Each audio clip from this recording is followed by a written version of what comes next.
총독이 바울에게 머리로 표시하여 말하라 하니 그가 대답하되 당신이 여러 해 전부터 이 민족의 재판장 된 것을 내가 알고 내 사건에 대하여 기꺼이 변명하나이다. 당신이 아실 수 있는 바와 같이 내가 예루살렘에 예배하러 올라간 지 10이틀밖에 안 되었고 그들은 내가 성전에서 누구와 변론하는 것이나 회당 또는 시중에서 무리를 소동하게 하는 것을 보지 못하였으니 이제 나를 고발하는 모든 일에 대하여 그들이 능히 당신 앞에 내세울 것이 없나이다. 그러나 이것을 당신께 고백하리이다. 나는 그들이 이단이라 하는 도를 따라 조상의 하나님을 섬기고 율법과 선지자들의 글에 기록된 것을 다 믿으며 그들이 기다리는 바 하나님께 향한 소망을 나도 가졌으니 곧 의인과 악인의 부활이 있으리라 함이니이다. 이것으로 말미암아 나도 하나님과 사람에 대하여 항상 양심에 거리낌이 없기를 힘쓰나이다. 여러 해 만에 내가 내 민족을 구제할 것과 재물을 가지고 와서 드리는 중에 내가 결례를 행하였고 모임도 없고 소동도 없이 성전에 있는 것을 그들이 보았나이다.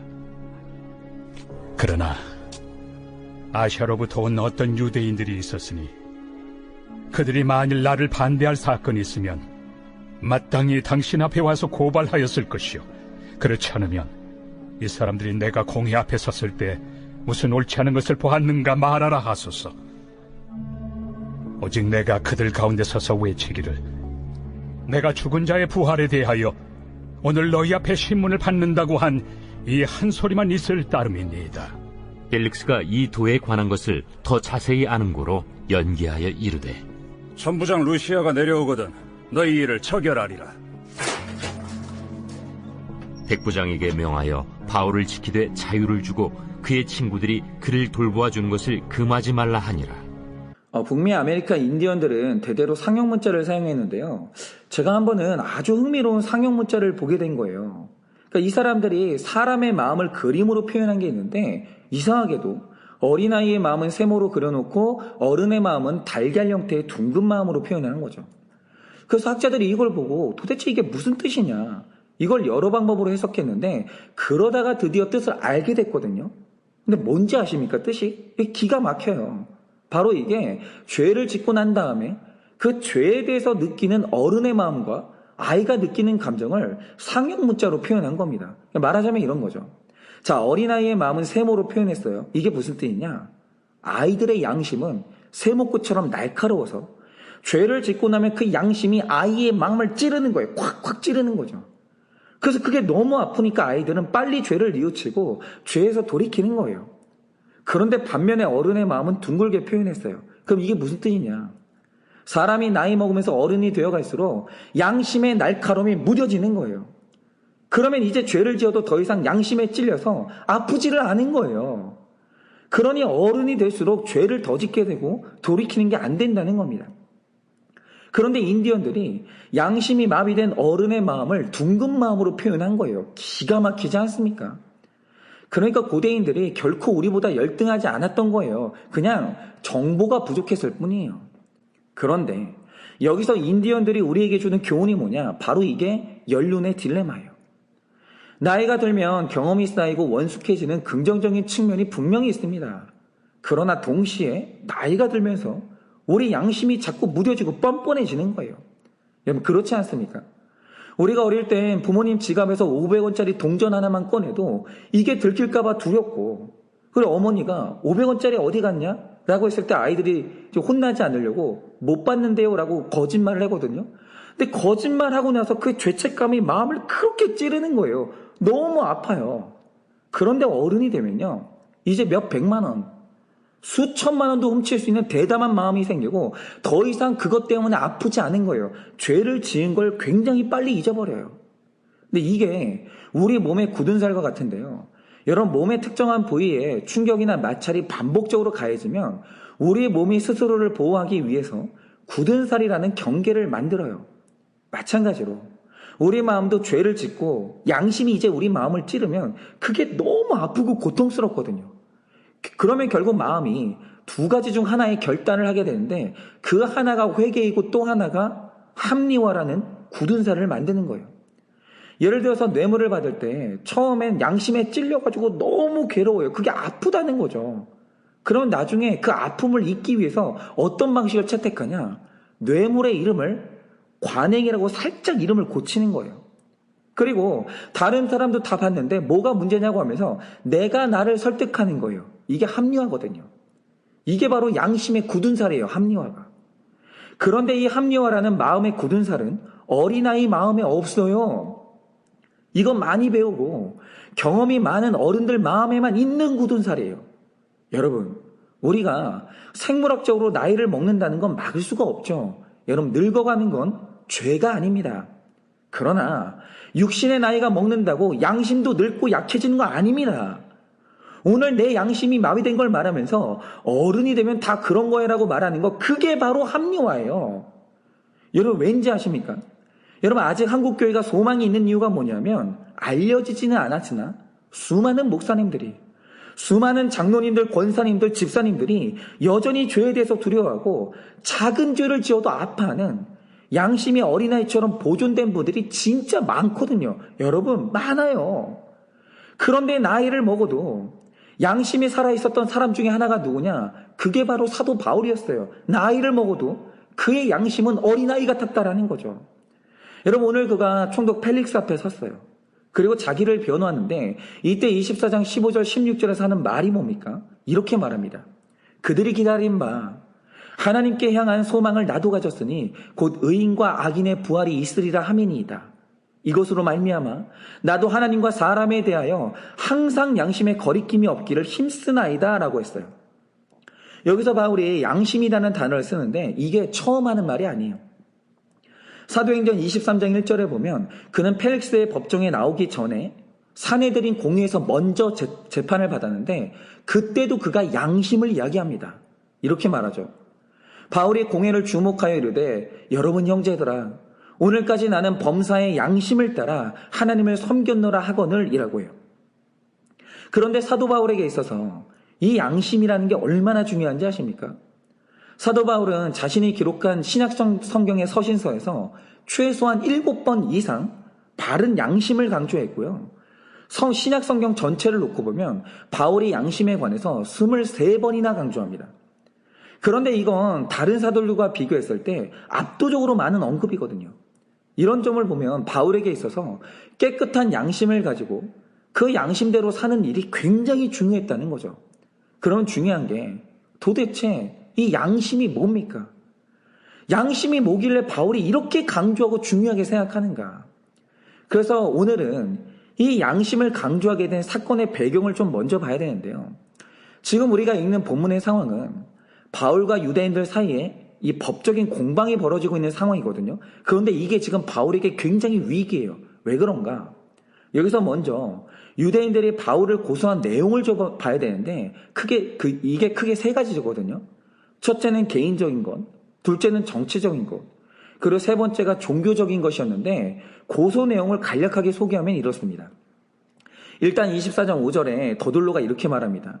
우리가 보니 이 사람은 전염병 같은 자라. 천하에 흩어진 유대인을 다 소유하게 하는 자요 나사렛 이단의 우두머리라 라고 했어요.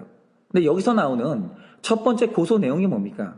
이 사람은 로마가 통치하는 땅에 어디를 가든지 사람을 선동하고 문제를 일으킨다는 거예요. 그런데 여러분, 이게 로마가 딱 싫어하는 코드예요. 왜냐?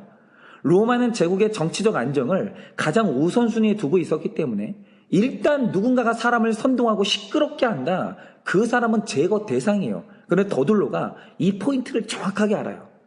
그러니까 이 더둘로라는 사람은 이 유대인들에게 고용된 사람인데 이 사람 프로입니다. 아마추어가 아니에요. 어떻게 하면 법적으로 사람 죽일 수 있는지 정확하게 아는 사람이에요. 그런데 더둘로는 바울이 이런 사람이라고 완벽하게 찌르는 거죠. 그리고 두 번째 고소의 내용은 바울이 이단의 괴수라는 거예요. 5절 하반절에 보면 바울이 나사렛 이단의 우두머리라 라고 했어요. 그런데 이 나사렛 이단이라는 말이요, 성경 전체를 통틀어서 여기 딱 한 번 나와요. 그러니까 이게 더둘로가 개발한 단어예요. 한마디로 바울이 광신 집단의 리더라는 거죠. 그런데 이 고소의 내용도 위험한 이유가 뭐냐면 이스라엘 땅에서 몇 번 반란이 일어난 적이 있었는데 그 대부분이 종교의 교주가 일으킨 반란이에요. 여러분 이게 얼마나 무섭냐면 중국에서도 몇 번 중국이 무너질 뻔한 일이 있었거든요. 왜냐하면 밀란이 일어났기 때문인데 그 밀란을 일으킨 원인이 뭐냐면 그 중심에 종교가 있어요. 그래서 지금도 중국이 제일 두려워하는 게 뭐냐면 그 종교예요. 여러분 광신이 이렇게 무섭습니다. 그래서 로마는 좀 온건한 종교는 몰라도 광신적인 종교 집단은 늘 제거와 탄압의 대상이었다는 거죠. 그리고 마지막에 뭐냐? 6절을 보니까 바울이 성전을 더럽혔다는 건데 이게 중요한 이유가 뭐죠? 제가 전에 말씀드린 대로 로마가 통치하는 땅에서 각 나라는 자기 마음대로 사형을 집행할 수가 없어요. 그런데 유대인들이 자체적으로 사형을 선고할 수 있는 유일한 죄가 있는데 그게 뭐냐? 성전 더럽히는 거예요. 그러니까 로마 사람들도 유대인들에게 성전 문제가 얼마나 예민한 문제인지 알고 공감하는 거예요. 그러니까 오늘 더둘로가 바울을 고발하면서 3가지 죄목을 내밀었는데 이게 얼마나 예민하냐? 이 중에 단 하나라도 인용되는 순간 바울은 죽어요. 그러니까 더둘로가 무서운 사람입니다. 그러자 바울이 자신을 필사적으로 변호하는데 일단 14절에서 하는 말이 뭡니까? 예수님이 메시아라는 건 내가 개발한 게 아니라 율법과 선지자들의 증언이었다는 거예요. 한마디로 나도 구약 성경을 믿는 유대인이라는 거죠. 나는 광신자가 아니라는 거예요. 그리고 결정적으로 15절에서 하는 말이 뭡니까? 사실 내가 고발당한 진짜 이유는 내가 부활을 믿었기 때문이라는 거예요. 이건 정치적인 문제가 아니라 교리 문제라는 거죠. 그런데 왜 바울의 부활 신앙이 핍박의 이유가 됩니까? 여러분 이게 거짓말이 아니고요. 진짜 핍박의 원인인데 당시 성전의 대제사장이 아나니아였거든요. 근데 이게 왜 중요한지 아세요? 이 사람이 사두개인이에요. 그런데 사두개인이 어떤 사람입니까? 이 사람들이 하나님을 믿어요. 제사도 열심히 드립니다. 그런데 신기한 건 부활을 안 믿어요. 그리고 천국과 지옥도 믿지 않아요. 사람이 죽으면 그걸로 끝이라는 거예요. 바로 이 사람이 교회 안에 있는 불신자의 대표인데요. 오늘날도 교회 안에 사두개인들이 진짜 많아요. 그러니까 이제 어떤 성도님들을 보면 꼬박꼬박 교회 나와요. 분명히. 예배도 드립니다. 그런데 이상한 건 뭐냐? 내가 믿는 신앙이 교회 문턱을 넘지를 못해요. 내 믿음이 내 삶하고 연결이 안 되는 거예요. 그러니까 교회 안에서 믿는 믿음이 내 사업, 내 가정생활, 내 중독과 아무 관련이 없는 분들이 있다라는 거죠. 그리고 교회를 다니면서도 천국과 지옥에 대해서 전혀 관심이 없고 그게 내 삶에 영향을 미치지 않는 분들이 분명히 있어요. 살면서 천국, 지옥이 내 일상생활에 전혀 영향력을 행사하지 않아요. 근데 바로 이들이 21세기의 사두개인들이에요. 실용주의적인 영역과 종교의 영역이 철저하게 나누는 거죠. 그래서 만약 제사장 아나니아를 만났을 때 부활신앙을 고백하지 않았다면 상황이 이렇게까지 되지는 않았을 겁니다. 사두개인은 부활을 안 믿거든요. 그런데 바울이 사두개인 제사장 앞에서 부활을 외친 거예요. 그러니까 이 아나니아가 바울을 살려둘 수가 없는 거예요. 이 말을 쭉 들은 이제 펠릭스는 이게 정치 사회적인 반란의 문제가 아니라 유대인들끼리 중요한 교리 논쟁이구나 이걸 간파합니다. 그래서 바울이 여기서 죽지를 않아요. 그런데 16절에서 바울이 자신의 부활신앙을 고백하고 그 다음에 하는 말이 뭡니까? 나는 몸의 부활을 믿는 이유로 오늘날까지 양심의 거리낌 없기를 힘썼다는 거예요. 그러니까 오늘 바울이 양심을 말할 때 이게 정치인들이 말하는 그런 양심이 아닌 거예요. 예를 들어서 우리가 많이 보는 바 정치인들이 비리가 드러냈을 때 늘 하는 말이 뭡니까? 첫째, 이거 정치 탄압이라는 거예요. 어떻게 정치인들은 이게 창의성이 없는지 모르겠어요. 똑같이 말해요. 비리가 드러나면 정치 탄압이랍니다. 그리고 나서 하는 말이 뭔가 나는 양심에 부끄러운 짓을 절대 하지 않았다는 거예요. 그러면서 양심을 들먹여요. 그런데 오늘 바울이 말하는 양심은 자기 죄를 변명하는 수단으로 쓰는 그런 의미 없는 단어가 절대 아니에요. 오늘 이 양심이라는 단어가 바울에게 굉장히 중요합니다. 그러면 오늘 바울이 양심을 말할 때 그 근거가 뭐냐? 내가 부활을 진짜 믿기 때문에 나는 양심대로 살 수밖에 없었다는 거예요. 다시 말해 바울에게 부활신앙이 없었다면 그도 양심대로 살 이유가 없는 거예요. 왜입니까? 여러분, 사람이 죽은 후에 부활이 없고 죽음에서 모든 게 끝난다는 건 죽음 이후에 어떤 것도 없다는 뜻이거든요. 죽음 후에 심판이 없어요. 그래서 사두개인이 부활을 안 믿으면서 천국과 지옥을 안 믿은 거예요. 그러면 여러분 생각해 보세요. 내가 살아있는 동안 어떤 죄를 지었어도 죽으면 그걸로 종결해요. 어떤 심판도 없고 계산도 없어요. 그러면 여러분 살아있을 때 뭐하러 양심이 중요합니까? 양심대로 살 이유가 없고 양심 때문에 우리가 아플 이유가 없는 거예요. 그런데 바울이 오늘 양심적인 삶을 말한다는 거죠. 이유가 뭐냐? 죽으면 그 끝이 아니기 때문이에요. 사람이 죽으면 부활해요. 그리고 부활한 사람은 반드시 심판받아요. 그런데 이 심판을 준비하는 길이 뭐냐? 양심껏 사는 삶이에요. 그런데 바울에게 이 믿음이 얼마나 확고했는지 아십니까? 본문 16절을 보면 그가 양심에 거리낌이 없기를 바라면서 힘을 썼다고 말했거든요.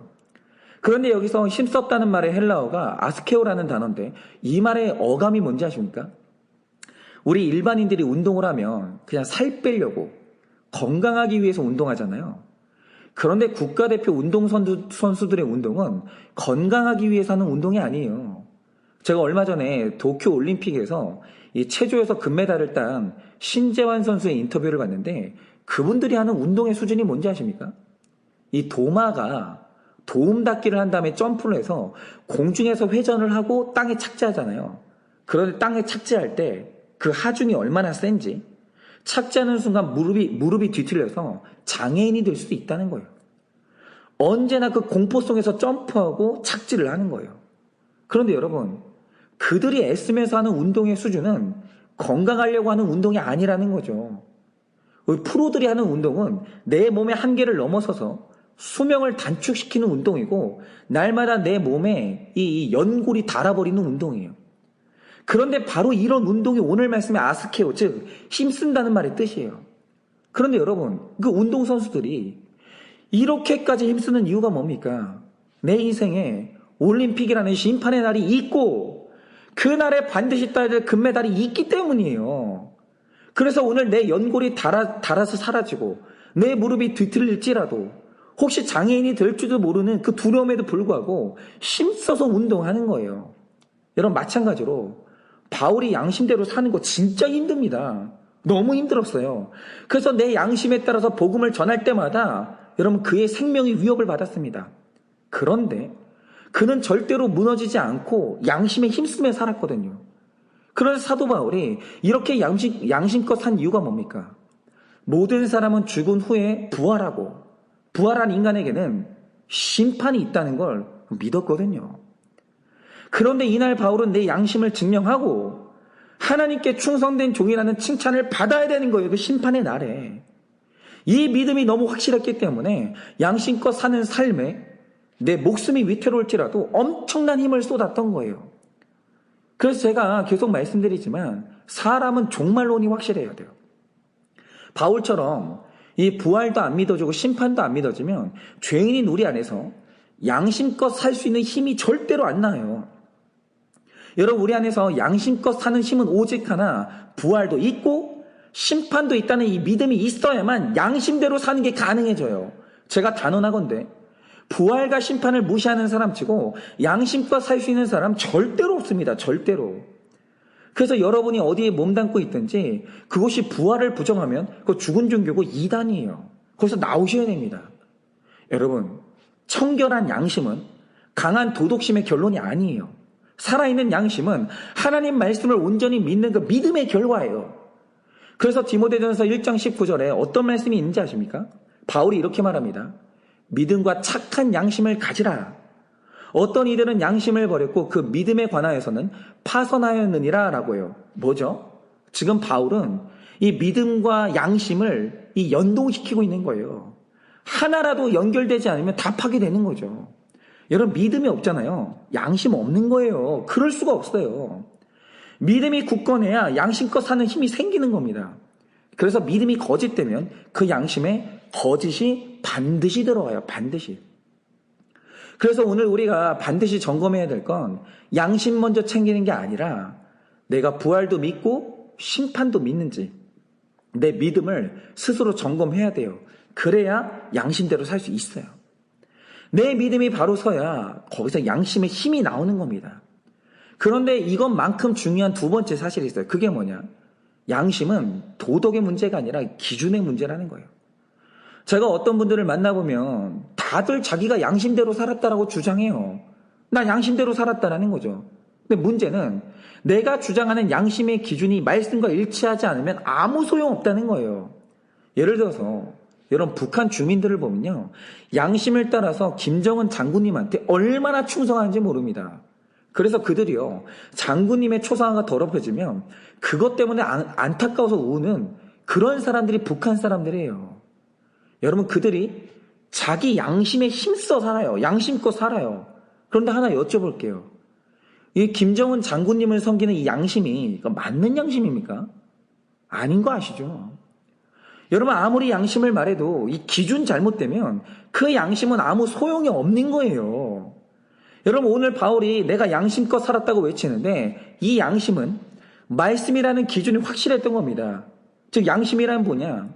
말씀에 순종하고 복종하는 기관이 바로 양심이에요. 그런데 말씀대로 살지 않는데도 양심에 찔림이 없고 두려움이 없다면 바로 그게 죽은 믿음이고 히브리서 10장이 말하는 것처럼 화인 맞은 양심이에요. 그런데 여기서 중요한 건 뭐냐? 말씀대로 살지 않으면서도 양심에 찔림이 없는 죽은 마음은 불신자만 갖는 게 아니고요. 교회 다니는 성도도 이런 마음을 얼마든지 가질 수 있다는 거예요. 그 대표적인 예가 요셉의 형들입니다. 여러분 요셉의 형들이 얼마나 악랄했습니까? 원래 동생을 죽이려고 했거든요. 별 변동 없었으면 그날 요셉 죽였습니다. 그런데 죽이려다가 갑자기 돈 욕심이 났어요. 그래서 동생을요 인신매매합니다. 팔아버려요. 그리고 아버지한테 가서 한다는 말이 뭔가 동생이 들짐승한테 물려 죽었다고 그 거짓말해요. 그런데 중요한 건 뭐냐? 이런 참담한 죄를 짓고도 그들이 아무 일이 없었던 것처럼 몇 년을 평안히 살았다라는 거예요. 그런데 이들이 불신자냐? 아니요. 하나님이 택하신 이스라엘 12지파의 조상이에요. 그런데 이렇게 될 수 있는 거예요. 신자도. 신자가요. 남의 돈을 삼켜놓고 평안히 살아요. 불륜으로 배우자를 배신해 놓고도 그 주에 버젓이 교회에 와서 찬양할 수 있는 거예요. 양심이 마비될 수 있는 거예요. 택자도. 여러분 어떤 목사님이 주일 설교를 마치고 교인들한테 이런 숙제를 냈습니다. 다음 주에 제가 설교할 성경 본문이 마가복음 17장입니다. 그러니 다음 주에 오시기 전에 마가복음 17장을 다들 읽고 와주시라고 그렇게 얘기했어요. 그래서 이제 다음 주일이 되어가지고 강단에 선 목사님이 이렇게 묻습니다. 제가 부탁한 대로 이 마가복음 17장을 읽으신 성도분들은 손을 들어주세요 라고 했어요. 그랬더니 거기 참석한 대다수의 성도들이 다 손을 들었어요. 그러자 목사님이 네 그럼 이제 손을 내리시라고. 그런 다음에 하신 말씀이 뭔지 아십니까? 성도 여러분 마가복음에는 17장이 없습니다. 마가복음은 16장이 끝이에요. 여러분 제가 지금 이 얘기를 하는데 뭐 이상한 게 뭔지 모르셨던 분들은 회개하셔야 돼요. 그동안 큐티를 안 하셨던가 하여튼 뭐 문제 있는 거예요. 여러분 마가복음은 16장이 끝입니다. 그런데 이 성도님들이 한 게 뭔가 없는 성경을 읽었다고 하면서 다들 손을 든 거예요. 여러분 이걸 보고 목사님이 한 말이 뭔지 아십니까? 성도들 얼마든지 양심 팔고 거짓말할 수 있다라는 거예요. 아무렇지도 않게 기도 안 해놓고 기도하겠습니다. 기도했습니다. 이런 말을 아무렇지도 않게 하는 거예요. 그런데 왜 이런 일이 벌어지는가? 여러분 심리학 용어 중에 롯 신드롬이라는 게 있어요. 롯 신드롬. 이게 뭐냐? 여러분 롯이 믿는 신자였어요. 그런데 그가 소돔과 고모라에 들어가니까 나 빼고 전부 다 동성애하는 거예요. 나 빼고 전부 다 성적으로 다 타락한 거예요. 그러자 롯이 그 도시의 낮은 도덕 수준으로 같이 떨어지는 거예요. 마찬가지로 여러분 우리가 천국의 백성으로 부름받았지만 내가 세상의 영향을 받으면 나도 그 수준으로 떨어지는 거예요. 택자가. 남들 다 하니까 나도 그거 하면서 양심의 거리낌이 없어지는 거예요. 여러분 세상이 다 한다고 해서 그게 신자의 기준이 아니에요. 성도가 힘써 지키는 양심의 기준은 말씀밖에 없는 거예요. 그러니 우리가 양심을 말할 때 우리 기준이 뭐냐? 그건 말씀밖에 없다라는 거죠. 그러니 여러분 오늘도 우리가 양심의 거리낌이 없이 힘써 살아갈 때 두 가지 믿어야 될 게 있는데 장차 있을 부활과 우리의 심판을 믿으셔야 돼요. 그리고 우리의 말씀이 우리의 기준이 되어야만 합니다. 이 두 가지에 대한 믿음이 살아서 여러분이 끝내 양심을 힘써 지켜내시기를, 오늘도 승리하시기를 예수님의 이름으로 축원을 드립니다.